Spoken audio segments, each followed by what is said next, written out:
আপনি যদি সারাক্ষণ চিন্তা করতে থাকেন যদি ওই জিনিসটা থাকতো তাহলে আমি সুখী হতাম, যদি অমুক সমস্যাটা চলে যেত, ওই মানুষটা আমার জীবন দুর্বিষহ করে তুলেছে, যদি সে একটা বাসের ধাক্কা খেত আমার জীবনটা কত ভালো হয়ে যেত। প্রতিবার বাস দেখলেই আমি এই দোয়া করি। আমরা সব সময় নিজেদেরকে একথা বলে বুঝাই যদি অমুক মানুষটি বা অমুক সমস্যাটি জীবন থেকে চলে যেত তাহলে জীবন কত সুন্দর হয়ে যেত, অথবা যদি অমুক দুঃখটি দূর হয়ে যেত তাহলে সবকিছু পারফেক্ট হয়ে যেত। যদি মানুষের পরিবর্তন হতো, যদি পরিস্থিতির পরিবর্তন হতো, যদি পরিবেশের পরিবর্তন হতো, আমরা এভাবে ভাবতে থাকি সবকিছুর পরিবর্তন হলে জীবন সুন্দর হয়ে যেত, তাহলে আমাকে আর দুর্বল থাকতে হতো না। আমরা ভোগের উপর ভোগ করতে থাকি আর এতে পুরোপুরি আচ্ছন্ন হয়ে পড়ি। আর আল্লাহ আজ্জা জাল্লা বর্ণনা করছেন, জানো তুমি কত দুর্বল? তুমি একটি মাছির চেয়েও দুর্বল। দুআফাত তালিব ওয়াল মাতলুব। যখন তিনি এভাবে বলছেন আমি আপনি মজ্জাগতভাবে অবিশ্বাস্যভাবে কতটা দুর্বল, একটু চিন্তা করে দেখুন। আপনাদের প্রত্যেকের মাথায় বিভিন্ন জিনিসের চিন্তা আছে প্রতিদিন। আমরা এখন রোজা রাখছি, নামাজ পড়ছি, আর আলহামদুলিল্লাহ নামাজ পড়ার সময় আমরা মনোযোগ ধরে রাখার চেষ্টা করি, কিন্তু এর বাইরে আপনার মাথায় কোন চিন্তা ঘুরঘুর করে? আপনি কি নিয়ে উদ্বিগ্ন থাকেন? আপনি কি নিয়ে চিন্তা করেন? কোন চিন্তাটি আপনার মাথায় সারাক্ষণ ঘুরতে থাকে? কোন জিনিসটির ব্যাপারে ভাবেন এটা যদি থাকতো, আর কোন জিনিসটির ব্যাপারে ভাবেন যদি এটা না থাকতো? কারোর জন্য অসুস্থতা, কারোর জন্য ডিপ্রেশন, কারোর জন্য দুঃখ, কারোর জন্য হয়তো কোনো ব্যক্তি। কেউ কেউ ভাবেন যদি ওই মানুষটা আমার ব্যাপারে খুশি হতো। তারা অন্য একজনকে খুশি করার চিন্তায় মশগুল থাকেন। যদি আমার বাবা আমার উপর খুশি থাকতেন তাহলে আমি সুখী হতাম, কিন্তু আপনার বাবাও তো একজন মানুষ। তিনি যদি আজ খুশি হয়েও থাকেন, কাল হয়তো তার জীবন শেষ হয়ে যেতে পারে। তারপর আপনি কি করবেন? এরপর আপনি কোথায় দাঁড়াবেন? সুতরাং আমি আর আপনি এভাবে এসব জিনিসের পেছনে ছুটতে থাকি। আর এর পরের আয়াতে আল্লাহ আজ্জা ওয়া জাল্লা বলেন, মা কদারুল্লাহ হাক্কা কদরিহি। তারা আল্লাহকে যথাযথ মর্যাদা দেয় না। ইন্নাল্লাহা কাউইয়ুন আজিজ। নিশ্চয়ই আল্লাহ শক্তিধর, মহাপরাক্রমশালী। তুমি দুর্বল কিন্তু আল্লাহ সর্বশক্তিমান। তিনি আরো বলেন, তোমরা আল্লাহকে যথাযথ মর্যাদা প্রদান করনি। জানেন তিনি আমাকে আপনাকে কি বলছেন? তিনি বলছেন তোমরা বিভিন্ন জিনিসের পেছনে ছুটবে, তোমরা বিভিন্ন মানুষের পেছনে ছুটবে, তোমরা এই দুনিয়ার যত কিছুর পেছনেই ছুটো না কেন, এর প্রতিটি জিনিসের একদিন সমাপ্তি হবে। এর প্রতিটি জিনিস দুর্বল।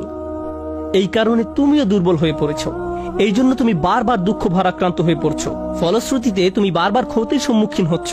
কিন্তু শেষবারের মতো যখন তুমি এই সিদ্ধান্ত গ্রহণ করবে, তোমার যত চাওয়া পাওয়া আছে তার মাঝে সবচেয়ে বড় চাওয়া পাওয়া হলো তোমার মালিককে খুশি করা। যখন তুমি সবকিছুর উপরে আল্লাহর সন্তুষ্টিকে প্রাধান্য দাও, যখন তুমি সত্যিকার অর্থে তোমার অন্তর থেকে এটা করতে পারবে, একমাত্র তখনই, যেহেতু তিনি শক্তিধর। জানেন আল্লাহ এইমাত্র আমাদের শেখালেন, যখন তুমি দুর্বল কাউকে পেতে চাও তখন তুমিও দুর্বল হয়ে পড়ো। কিন্তু তুমি যদি আল্লাহকে চাও যিনি শক্তিধর এবং মহাপরাক্রমশালী, তাহলে এটা তোমাকে কেমন করে তুলবে? এটা তোমাকেও শক্তিশালী করে তুলবে। আর যখন তুমি শক্তিশালী হয়ে উঠবে, জীবনে বিভিন্ন জিনিস আসবে যাবে, কিন্তু তোমার শক্তিমত্তার কোনো কমতি হবে না।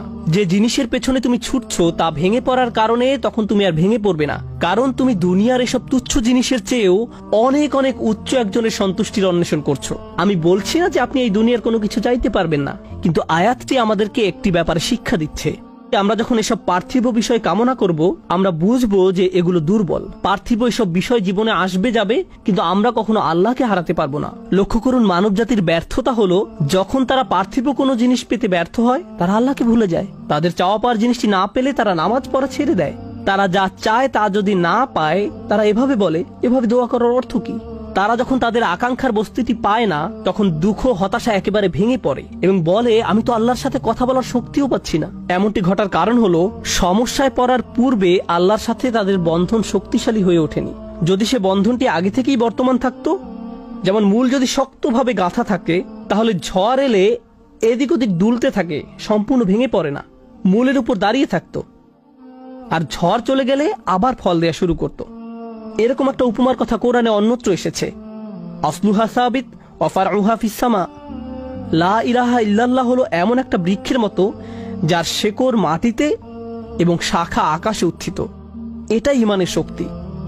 এই আধ্যাত্মিক শক্তির ধারণাটি আরো পরিষ্কার করার জন্য আমি আপনাদের নিকট একটা উদাহরণ পেশ করব। শক্তিকে আমরা বিভিন্ন জিনিসের সাথে সংযুক্ত করি। আমি বহু বছর আগে একটা ঘটনা নিয়ে কথা বলছিলাম, কিন্তু এখন এটি আমাকে অনুপ্রাণিত করে। যুক্তরাষ্ট্রের নিউ অরলিন্স অঙ্গরাজ্যের একটা পরিবারের একটা ঘটনা। পরিবারটা ছিল অনেক ধনী, তাদের গাড়ি ডিলারশিপের ব্যবসা ছিল। তাদের দোকান ছিল একেবারে সমুদ্র সৈকতের পাশে। তারা দামি দামি গাড়ি আমদানি করত এবং বিক্রি করত। এরপর হ্যারিকেন ক্যাটরিনা আঘাত হানল। ক্যাটরিনা এসেছিল বিশাল জলোচ্ছ্বাস নিয়ে এবং এর ফলে তাদের কেনা সকল গাড়ি ভেসে গেল। একমাত্র লেক্সাস এলএস মডেলের একটা গাড়ি বর্তমান ছিল এবং পরিবারটা এই গাড়িতে করেই হ্যারিকেন আক্রান্ত এলাকা থেকে পালিয়েছিল।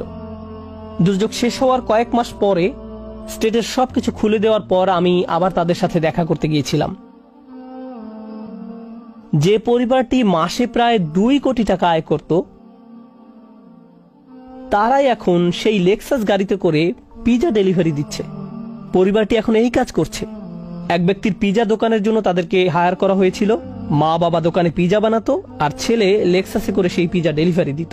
আমি যখন এটা দেখলাম, কল্পনা করতে পারেন অন্য কেউ যদি এরকম পরিস্থিতিতে পড়তো, অন্য কোনো মিলিয়নিয়ার যদি এভাবে দেউলিয়া হয়ে যেত, তাদের কি হতো?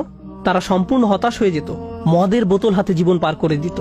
কারণ তারা মনে করত যা তাদের ছিল তাই তাদের শক্তিশালী করেছে। এখন যেহেতু এই সম্পদ হারিয়ে গেছে, আমার পক্ষে আর এই পরিস্থিতি মোকাবেলা করা সম্ভব নয়, এই ধরনের ক্ষতি সহ্য করা সম্ভব নয়। কিন্তু এই পরিবারের ক্ষেত্রে যখন আমি তাদের সাথে দেখা করলাম, সবাই খুবই শান্ত, নির্বিঘ্ন। বাবার অনেক বয়স হয়েছিল। এই রকম বয়সে এমন ক্ষতির সম্মুখীন হলে মানুষ হার্ট অ্যাটাক করে, উচ্চ রক্তচাপে ভোগে, কিন্তু এই মানুষটা সম্পূর্ণ শান্ত। তো আমি তাকে জিজ্ঞেস করলাম, কিভাবে এটা সম্ভব? আমি এমনকি আমার প্রশ্ন করাও শেষ করতে পারিনি। আমি শুধু বললাম, কিভাবে? তিনি হেসে উঠলেন। তিনি বললেন, যখন ব্যবসা ভালো ছিল আমি সারাক্ষণ ফোনে ব্যস্ত থাকতাম। শিপমেন্ট এসে পৌঁছেছে কিনা, পেমেন্ট দিতে দেরি হচ্ছে কিনা, কার কি ডেলিভারি দেওয়া প্রয়োজন, কাস্টমার খুশি কিনা, ট্যাক্সের হিসাব ঠিক আছে কিনা, কর্মচারীদের সমস্যা, অমুক সমস্যা, তমুক সমস্যা, এসব কারণে আমি কোনো মতে জুমার নামাজে উপস্থিত হতে পারতাম কোনো রকমে। কিন্তু এখনো তো টেবিলে খাবার আছে, এখনো তো আমাদের মাথার উপর ছাদ আছে, আর এখন আমি নিশ্চিন্তে মসজিদে গিয়ে নামাজ আদায় করতে পারি। আর সকালে ঘুম থেকে উঠে আমাকে কিচ্ছু নিয়ে ভাবতে হয় না, একমাত্র আমার রবকে মনে করা এবং তার কৃতজ্ঞতা জ্ঞাপন করা ছাড়া। আমার আসলে মনে হয় আমার জীবন শেষ হওয়ার পূর্বে আল্লাহ আমাকে সহজ জীবনের এই নিয়ামত দান করেছেন। সেই বাবা এটাই বলেছিলেন, কোনো সাধারণ মানুষের পক্ষে এভাবে কথা বলা সম্ভব নয়। আপনি যদি এমন কথা অন্য কোনো ব্যবসায়ীকে বলতেন, সে বলতো এই লোকটার মাথা নষ্ট হয়ে গেছে, তার সকল সেন্স নষ্ট হয়ে গেছে। আর এই জন্যই এখন সে তার মাথায় এই পরিস্থিতির একটা যৌক্তিকতা খুঁজে নিয়েছে। আপনাদেরকে একটা কথা বলছি, একজন মানুষের পক্ষে কেবল তখনই এভাবে কথা বলা সম্ভব যখন সে বুঝতে পারে যেসব জিনিসের পিছনে সে ছুটছে তা দুর্বল। কেবলমাত্র আল্লাহই শক্তিশালী। যুবক, আল্লাহ যৌবন দিছে, চলো তো চলো, নইলে আমি হাদিস দিতেছি। আল্লাহ বলে লাবতালা আতিল আরদু ফি বাতনিহা, আমি চালাই দেখা চলিস, নইলে জমিন তোকে এক কদম দিতে দিত না। লা আগরাকাতিল বাহরু ফি কারিহা, সমুদ্র তোমাদেরকে তলদেশে নিয়া ছাড়া ছাড়তো না। লা আহলাকাতিল মালাইকা, ফেরেশতা জায়গায় চটকায় সাইজ করতো। বিশ্বাস হয় না? অ্যাড্রেস আমার থেকে নিয়ে যান, আমি ঘুরতে ঘুরতে দাড়ি পাকায় ফেলছি, আমার এনার্জি শেষ করে ফেলছি ঘুরতে ঘুরতে। এগুলো সব আমার চোখে দেখা আছে। জান কোরআনে যত জাতির ধ্বংসের কথা আছে অধিকাংশ 1-8টা হবে, হিসাব করলে বাকি আল্লাহ আমাকে চোখে দেখায় দিচ্ছে। আমি চোখে দেখা এসে আপনাদেরকে বলতেছি। আল্লাহ বলে চলতে দিতাম না, আমি চালাই বিদায় চলো, নাহলে জমিন চলতে দিত না, নাহলে সমুদ্র চলতে দিত না। ডেলি 550 লিটার অক্সিজেন নেই আমরা, 550 লিটার। যুবক, 1 টাকা বিল চায় না তোর কাছে, যৌবন দিয়ে তোকে চালাইতেছে, তাই না? তারপরও ডেলি 5 বার ডাকে, একবারও বলো আমি ব্যস্ত। রোডে দাঁড়ায় মোবাইল দেখতেছো, কেউ ডাকলে বলো যান আপনি চরখায় তেল দেন, আমি দেখেন না ব্যস্ত। হায় হায় হায়, আমার মনে আছে, রাগ হয় না, আমার মনে আছে, আমি সত্য কাহিনী বলতেছি। আমার সাথে না ঘটলে আমি বলি না। আমি এক তাস খেলতেছে কিছু লোক বসা, বয়স্ক, আমি তাদেরকে দাওয়াত দিতে গেছি যে আসেন, ঠিক আছে তাস খেলেন, কিন্তু এখন মসজিদে যাওয়ার সময় চলেন একটু মসজিদে যাই। আমাকে এক বৃদ্ধ বলতেছে, দেখেন না ইবাদত করতেছি। হাইসেন না, আমি এটার জন্য এখনো একা কাঁদি। কারণ আমি যদি না ডাকতাম ওর ইমান হারা হইতো না। আমি আল্লাহর কাছে কি জবাব দিব আমি জানি না। আমি এখনো একা একা কাঁদি। আমি গেলাম তো গেলাম কেন, এই কথা বললাম তো বললাম কেন? ওর মুখ দিয়ে তো শয়তান বাহির করছে যে দেখেন না ইবাদত করতেছি। হায় হায় হায় হায়। আসেন এই ছোট্ট জীবনটা যেরকম জ্ঞানার হইতে চাই, আসল জ্ঞানার তো মানুষ মরার পরে হবে, আসল সফল তো মরার পরে হবে।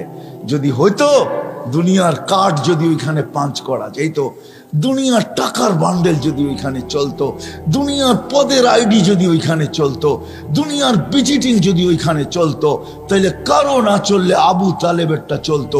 আবু তালেব 44 বছর বাতিজাকে লালন পালন করছেন। ওই আবু তালেব যার শিরা উপশিরায় মোহাম্মদুর রসুল্লাহ রক্ত দৌড়াইতেছেন, এই রসুলের রক্ত যে পান করছে তাও দূষিত রক্ত, পচা রক্ত, তাকে আল্লাহ রসুল জান্নাতে সুসংবাদ দিছেন, বলছে তোর শরীর আর জাহান্নামে যাবে না। অথচ আবু তালেবের শিরায় উপশিরায় আল্লাহ রসুলের রক্ত দৌড়াইতেছেন। চাচা আর বাতিজা একই ফ্যামিলি, ব্লাডের সম্পর্ক, রক্তের সম্পর্ক, কিন্তু আবু তালেবের কিঞ্চিত কাছে আসে নাই। শুধু আল্লাহ রসুলের চোখের পানি ঝরছে আর বলছে, আম্মি, চাচা, মা তারাক্তালি সাবিলা, তুই আমার জন্য কোনো রাস্তা রাইখা গেলি না, আমাদেরও কাজে দিবে না। আসেন ভাবি যে ওইখানে জ্ঞানার হব কি দিয়া। ওইখানে জ্ঞানার হওয়ার ঘোষণা আল্লাহ দিয়া দিছেন, ওমান ইয়াবতাগি গায়রাল ইসলামি দীনান ফালা ইউকবালা মিন ওয়া হুয়া ফিল আখিরাতি মিনাল খাসিরিন। দিন ছাড়া ওইখানে সফলতা অর্জন করা যাবে না, না না না না। আপনার দুনিয়াতে যত বড় পরিচয় হোক আর পরিচিতি হোক, দুনিয়ার যত বড় বংশই হোক না কেন, যত বড় পদের মালিকই হই না কেন, একক সারা দুনিয়ায় একক ব্যক্তিত্বের মালিক হই না কেন, তাতে কিছু আসে যায় না। কবির কথাই সত্য, মিলে খাক মে আহলে শাহ कैसे कैसे, जमी खा गई नौजवां कैसे कैसे, अजल ने न छोड़ा किसरा न दारा, उसी से सिकंदर से फाते भी दिहारा, हर एक लेके क्या क्या हसरत सुधारा, पड़ा रह गया यही ठाट सारा। এটি সত্য, ইশাখার রাজধানী আছে, ইশাখা নাই। আপনিও থাকবেন না, আমিও থাকবো না, চলে যাবো ওই আখেরাতে, চলে যাবো ওই আখেরাতে। জ্ঞানার হইতে হবে ওইখানে। ওইখানে জ্ঞানার হওয়ার জন্য বংশের দরকার নাই, ওইখানে জ্ঞানার হওয়ার জন্য বংশের দরকার নাই, ওইখানে জ্ঞানার হওয়ার জন্য সোসাইটির দরকার নাই, ওইখানে জ্ঞানার হওয়ার জন্য দুনিয়ার কিচ্ছু জিনিসের দরকার নাই। যদি দরকার হইতো তাহলে বেলাল কোনোদিন জ্ঞানার হইতো না, ও বেলাল কোনোদিন জ্ঞানার হইতো না, বেলাল কোনোদিন সফলতা অর্জন করতে পারতো না। হায় হায়, রাবেয়া বসরি কোনোদিন সফলতা অর্জন করতে পারতো না। ফেরাউনের বাড়ির কাজের দাসী, কৃত দাসী কোনোদিন সফলতা অর্জন করতে পারতো না। হায় হায়, দুনিয়ার ওই মানুষগুলার কাহিনী যাদের ইতিহাসের পাতায় এখনো লেখা আছে, বেশিরভাগ দরিদ্র মানুষগুলা, গরিব মানুষগুলা, যাদের দুনিয়াতে কিচ্ছু ছিল না, ওরা কোনোদিন জ্ঞানার হতে পারতো না, আর ওদের ইতিহাসের পাতায় ওদের নাম লেখাও হতো না। শুধু আমরা চাই, আবারও পিছিয়ে চলে যেতেছি, আমরা সবাই চাই যে আমি জ্ঞানার হব, আমি সফল হব, কিন্তু এই ছোট্ট জীবনটাই চাই না। না না, এই মজলিস থেকে ওয়াদা করি, এই দুনিয়ায় না আমরা সফলতা চাবো, চিরদিনেরটা চাবো। এই দুনিয়ায় মিলুক আর না মিলুক, সাহাবা বুঝছিলেন, এই জন্য মুখে স্লোগান ছিল, ওয়াজাদনা শাকারনা লামনাজি সাবারনা। দুনিয়ায় পাইলে পাবো, না পাইলে সবর করব। পাবো তো শুকরিয়া আদায় করব, না পাবো তো সবর করব। ওরা বলতেছে যারা ডাকলে মেঘ আসতো, ওরা বলতেছে যারা ডাকলে মেঘ আসতো, যারা টোকা দিলে ভূমিকম্প দূরভীত হইতো, যারা সমুদ্রের উপর দিয়া স্থলের মতো ঘোড়া দৌড়াইতে পারত, যারা তারবিহীন প্রযুক্তিবিহীন 3000 কিলোমিটার দূরে ভিডিও কলিং করতে পারত, যাদের হাতের ইশারায় অগ্নিগিরি পাহাড়ে আবদ্ধ হইতে বাধ্য হইতো। হায় হায় হায় হায় হায়, শুধু পুরুষ না নারী পর্যন্ত, শুধু নারী না যুবক পর্যন্ত, শুধু যুবক না বাচ্চা পর্যন্ত, যাদের বাচ্চার এই পাওয়ার ছিল, যা চাইতো তাই করতে পারত, তারপরে দুনিয়ার দিকে তাকায় দেখেন নাই, বলছে এখানে জ্ঞানার হয়ে লাভ নাই, 60-70 বছর তারপরে রেখা চলে যেতে হবে। রাইখা চলে যেতে হবে, ওই গেনার হইতে চাই, ওইখানে সফল হইতে চাই, ওইখানে সফল কাম হইতে চাই, ওইখানে সফলতা অর্জন করতে চাই, যেন কবরে থাকতে দেরি, কবর জান্নাতের বাগ হইতে দেরি না হয়।